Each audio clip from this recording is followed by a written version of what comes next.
Ito, pakinggan naman natin itong isang balita na ito. Isang motorcycle rider ang namatay habang hinihintay yung ayuda ng mga putang ina.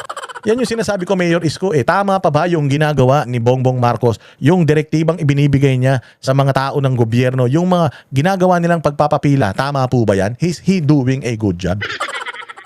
Is he doing a good job? Katulad nito, sa haba ng pila, sa init ng araw sila pinapila, puta may namatay. Is he still doing a good job, Mayor Isko? Wag mo namang sabihin na hindi na naman niya kasalanan yan. Di ba? Baka naman piloso po kayo, sabihin nyo, kasalanan ba ni Bongbong kung high blood pala yan? High blood pala yan, bakit nagbilad-bilad siya dun sa araw? Ang punto dito, sir, kung hindi nila pinahirapan yung mga Pilipino sa mga ayudahan, wala sanang mamamatay. Hindi ba dinidigitalize na natin? Hindi ba kayabang-yabangan ng presidente natin yan na i-digitalize na lahat? Digital na? Bakit hindi naging digital itong pagbibigay ng ayuda? Hindi ba digital na yung 4Ps? Bakit ito hindi dinidigitalize? Bakit yung pag-loan sa SSS naka-digitalize? Merong ATM na binibigay ang SSS. Bakit dito wala? Yan ang sinasabi ko sa inyo so is he still doing a good job? Now, question yourself, Mayor Isko, is he doing a good job addressing the issues of this country? The issue of Manila? Okay, yes, let's exclude Manila. Is he doing a good job? Pag sinabi mo na, I cannot speak for the other country, the other cities, ibig sabihin, playing safe ka lang. Hindi ka makabayan. Imposible, hindi mo alam nangyayari sa Pilipinas. Imposible, wala kang Facebook, wala kang dyaryo. Hindi ka nanonood ng balita. Taga-bundok yarn. Yun lang. Buhay ang kapalit ng 5,000 pisong ayuda. 5,000 pesos, buhay ang naging kapalit. Magkano ang abaong? Magkano ang nicho? Magkano ang gagastusin mo sa lamay? Imagine, 5,000, pinatay pa yung... Sabi ko nga, noong panahon ni Pangulong Duterte, ang namamatay kriminal. Pero ngayon, ang namamatay yung mga pinapahirapan nila ng mga Pilipino na walang kasalanan sa bayang Pilipinas. Ganyang kasatanas ang gobyerno ngayon, tapos sasabihin mo, is doing a good job. Tay ang isang motorcycle rider sa Quezon City habang naghihintay sa payout ng fuel subsidy. Narito ang Agenda Weekend Report ni Charmaine Abong ng Abante. Isang motorcycle taxi rider ang kumpirmadong nasawi habang kumukuha ng 5,000 cash relief assistance ng DSWD. Ayon kay Social Welfare Spokesperson at Assistant Secretary Irene Dumlao, nahimatay ang rider habang nakapila kahapon sa Quezon City Memorial Circle. Bahagi ito ng itinagdang special payout ngayong weekend para sa MC taxi at delivery rider sa NCR na hindi pa nakakakuha ng ayuda. Personal naman na nakausap ni Secretary Rex Gatchalian ang pamilya ng nasawi. Tiniyak naman ng ahensya ang tulong sa pagpapalibing sa rider at iba pang mga pangangailangan ng pamilya tulad ng pagpapatuloy sa pag-aaral ng anak nito. Samantala pa yan yung tinatawag natin na the damage has been done. Proactive, hindi reactive. Why? Bagamat nilagay natin sila dito sa maraming puno, Quezon City Circle, malilim naman yan, pero mainit pa rin kasi yung kapaligiran, mga sir. Marami naman siguro tayong mga aircon facilities, di ba? Gastos na rin naman ng gobyerno, gumastos na ng tama. Ilagay natin sila dito, mainit din, walang kain, haba ng pila, walang tubig. Naku po, talaga naman madidisgrasya mga kababayan natin. Ngayon, si Rex Gatchalian, nasa aircon kasi yan. Ang sarap ng buhay niya sa opisina niya. Kaya ganito, yung mga nagbibigay ng pera, masarap din ang buhay dun sa mga tent na mga naka-aircon. Imagine mo, haba ng pila na yan. Sabi nila yung pila daw mula Quezon City Circle hanggang Fairview. Ganun daw kahaba yung pila na yan. Talagang madidisgrasya ka dito sa init ng panahon. Dapat yung mga ganyan, sabi ko nga, noong kampanya, nakakapagbahay-bahay kayo.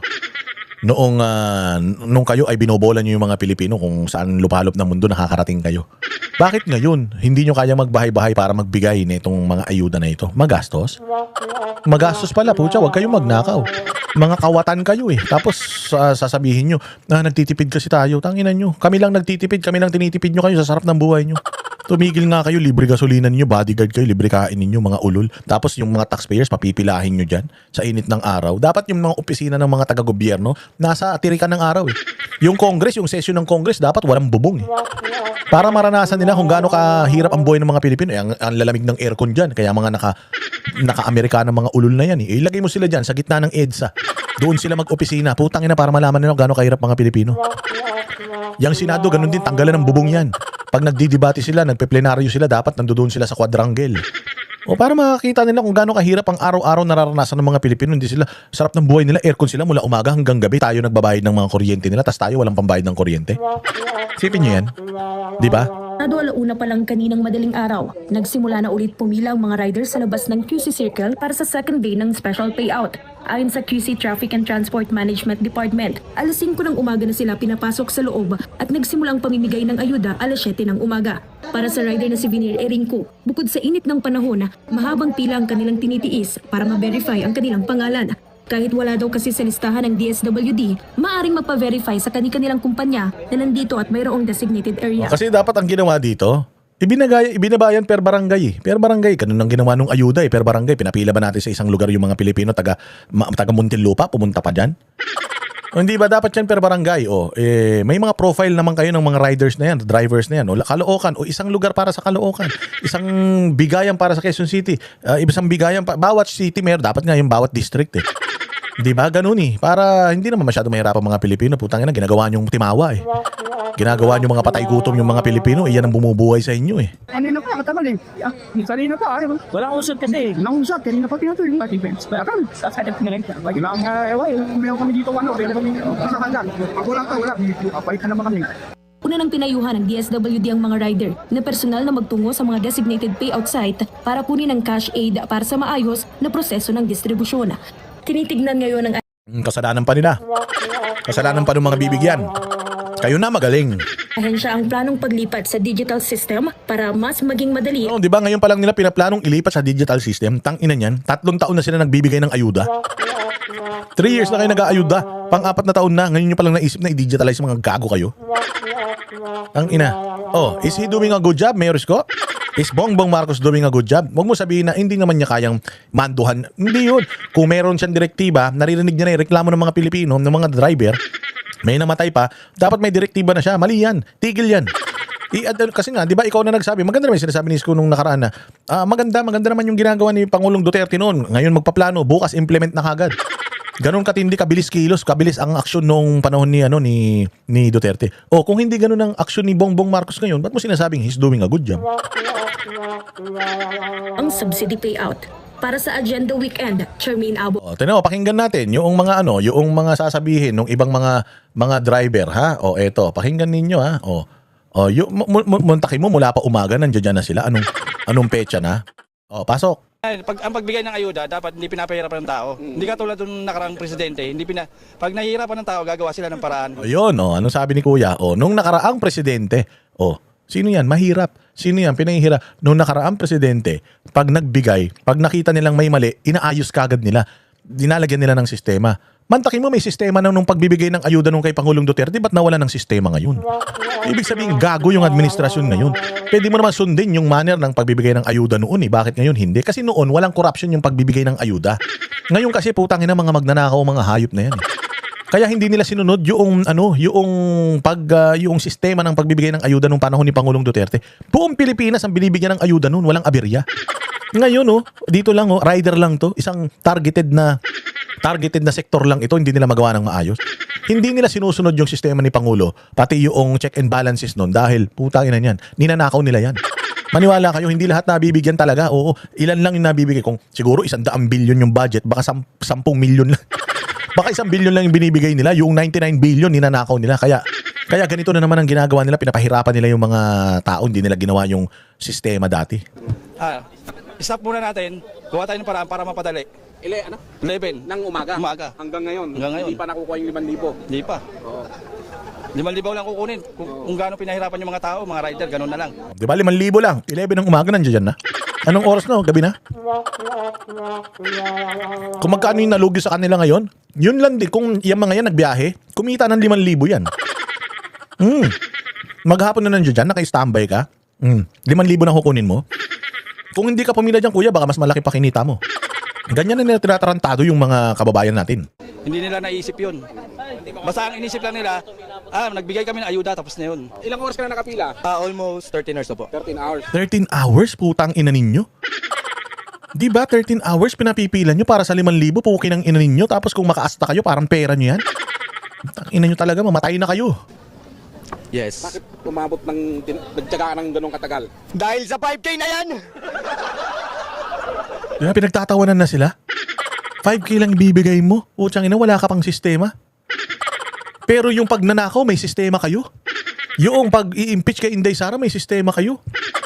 Yung pagbabarubal sa mga Duterte, may sistema kayo. Pagpapadala kay Pangulong Duterte sa abroad, may sistema kayo. Pagdating sa mga Pilipino, wala. Pag magnanakaw kayo ng mali-malitang pera, pukin ang ina ninyo, may sistema kayo. Tapos pagdating sa pagbibigay ng ayuda sa mga kababayan natin, putang ina ninyo, wala kayong sistemang mga hayop kayo.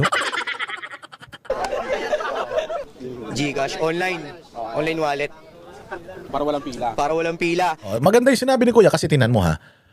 Lahat yan may GCash. Kung ako rider ako, Angkas, Grab or anything, o Lalamove, may mga GCash yan, di ba? May app yan, tapos may GCash sila. So ibig sabihin, sa database ng Angkas, nandoon yung mga GCash numbers nila. Bakit hindi na lang i-GCash? Gamitin na lang kung ano yung meron na listahan sa mga transportation taxi app. Yung GCash nila, doon na lang ipadala. Kailangan pa nilang pumila. Eh kung sino naman yun nandoon sa app, siya naman yun. Hindi naman 2 tao yun. Tanginan yan. Bobo talaga eh.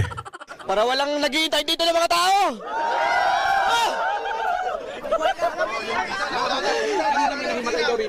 Meron na po, may namatay na po dito sa lugar na to. At sumalangit daw ang kanyang kaluluwa. Ayun po. Dahil sa ano, sa sobrang Sa init po, sa sobrang lakas ng init. Lahat po ng rider dito ay naiinitan at napapagod. At nauuwaw. Walang libreng tubig. Ay, tubig man lang, walang libre. Pukin ang ina nyo. Pero ang mga tubig nyo sa bahay, mga naka-Evian pa kayo, mga buwaka ng ina nyo. Nakabukas ang aircon ninyo mula umaga hanggang gabi. Putang inang nasisira yung mga aircon, hindi nyo hinihinto. Taragis kayo talaga. Tapos ito, pinahihirapan ninyong mga kababayan natin. Tang ina nyo, pakyo kayo. Mga hayop talaga kayo. Anong oras kayo pumila? Alas 6 po ng umaga. Tapos, alas 12:30 ng gabi, Ngayon na kami na-releasean. Alas 12:30 ng madaling araw lang narilisan. Tang ina niyan. paano bang bakit umabot ng ganito kahaba? Medyo mas mabagal yung proseso natin ngayon eh. Oo. Mabagal talaga yung proseso. Tapos yung ang napakasakit pa doon, may namatay pa na isa. Kaya napakasakit doon. Isa sa kasama namin na namatay. Inatake. Wala. Mabagal talaga yung proseso sa loob. Wala. Mabagal. Tapos, biro mo, alas 6 pumila. Ngayon lang nakakuha. 12:30 na, di ba? Napakabagal talaga, sir. Di ba? Now, Mayor's question. Is BBM's administration doing a good job? Yun lang. Yun lang ang tanong. Maayos pa ba itong Bayang Pilipinas? Ayon sa pagkakarinig mo dito sa mga balita to, I'm sure pinanonood mo to. Baka nga itakwil mo na ako, kaibigan mo. Di ba? I'm just asking, is he really doing a good job? If he is doing a good job, palagay ko, sir, patingin ka na ng mata. Kasi kung ikaw lang mag-isa plus yung 2 milyon na mga taga Maynila ang nagsasabaka ngayong 2 milyon sa Maynila, hindi mag-agree sa iyo that Bongbong is doing a good job. Probably you are doing a good job as a mayor, but Bongbong as a president of the Philippines, I don't think so. And I think probably half of your constituents in Manila will agree that Bongbong is not doing a good job at salot sa Bayang Pilipinas ang hayop na yan. Maraming salamat mga kababayan. Mabuhay ang Bayang Pilipinas. Kita-kita po tayo ulit sa susunod na vlog. Kami ang boses ng masa, hindi natatakot. Katotohanan lang, di kami nalulunod. Walang bahid ng sismis, lahat ay totoo. Kahit sino ka pa, pag mali ka babanatan ka. Walang pinipili kulay, wala kaming kinikilingan. Basta para sa bayan, kami lalaban. Pagdama palakpakan, pag mali banatan. Di matitinag, di matatakot, para sa bayan tuloy ang sigaw. Sa harap ng kamera, walang halong takot. Mga baluktot, lahat kayo'y